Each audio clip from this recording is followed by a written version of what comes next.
You are looking at Julian's pronunciation guide, where we look at how to pronounce better some of the most mispronounced words in the world, like this other curious word. But how do you say what you're looking for today?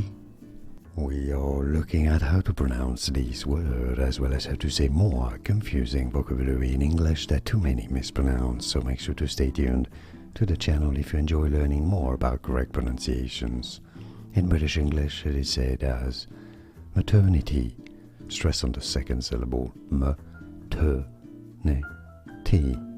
maternity. In American English, however, it is generally said as maternity, maternity, or maternity. More videos for you here to learn more correct pronunciations. Like this video if you found it useful.